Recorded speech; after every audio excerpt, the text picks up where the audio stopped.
Karena cukup lama saya harus nahan fakta ini, mohon maaf yang mulia.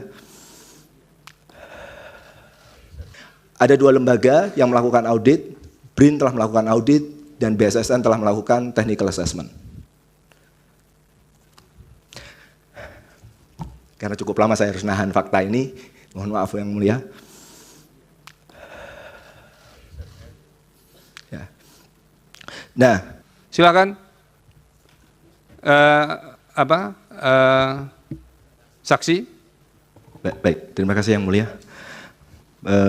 Baik, saya mohon maaf kalau mungkin ada yang tertinggal, nanti bisa kalau diizinkan bisa yang bersangkutan untuk menanyakan kembali. Jadi saya mulai menjawab dulu. Saudara saksi, kalau yang mirip dijawab gabungan saja, nggak usah per orang, baik, ya, supaya agak lebih efisien juga. Baik, jadi ketika tadi ditanyakan terkait dengan penanyaan bahwa apa sih yang membedakan Situng Sirekap 2020, Sirekap 2024. Jadi di Situng tadi sudah disampaikan bahwa yang menginput itu adalah pertama, jadi para KPPS itu harus melakukan salinan sejumlah saksi, dan itu relatifly kalau kita bicara itu juga relatifly yang sangat membuat capek buat rekan-rekan di KPPS ya. Habis itu yang nanti akan melakukan scan, input dan kawan-kawan itu akan dilakukan oleh teman-teman di kabupaten kota. Di Situng 2020 itu sudah mulai diotomasi gitu ya, tapi jumlahnya hanya 3 halaman. Beda dengan Situng 2024 yang satu TPS-nya jumlahnya 75 halaman.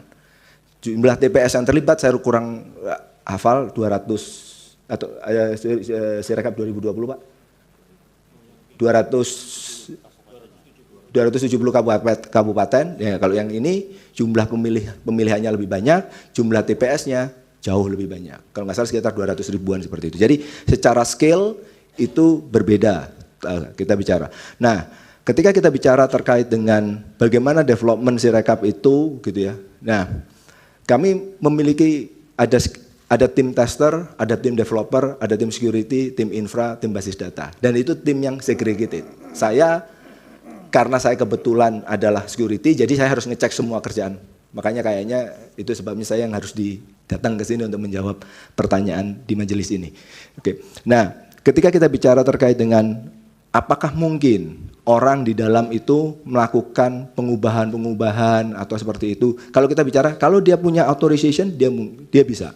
Tapi itu sebabnya kalau di kasus yang Lampung tadi, itu kita bisa tahu itu siapa yang melakukan, jam berapa dia melakukannya, IP-nya berapa, kita semua catat. Karena di dalam security itu ada 2 pendekatan. Yang pertama kita mencegah kejahatan atau kita mencatat kejahatan. Karena orang kan kalau kita bisa mendeteksi, oh ini penjahat, ini orang baik, nah kita lakukan pencegahan. Tapi kan bisa saja orang yang kita deteksi sebagai orang baik, ternyata lambat laun dia melakukan kejahatan. Belum tentu orangnya, tapi bisa saja perangkatnya disusupi oleh malware. Itu. Jadi kami melakukan pengetesan dengan tim yang terpisah, dan masing-masing tim bertanggung jawab atas hasilnya dan ada cross check dan kawan-kawan. Nah, ketika kita bicara, tadi ada pertanyaan gitu ya, apakah memang benar bahwa kami itu sudah merasa paling benar? Tidak ada yang sempurna di bawah langit ini, dan itu yang saya pahami dan semua rekan-rekan kami.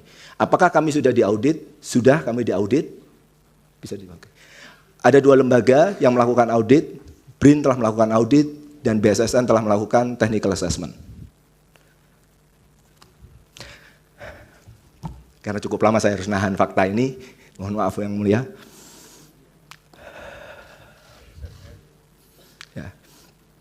Nah, jadi kami sudah diaudit,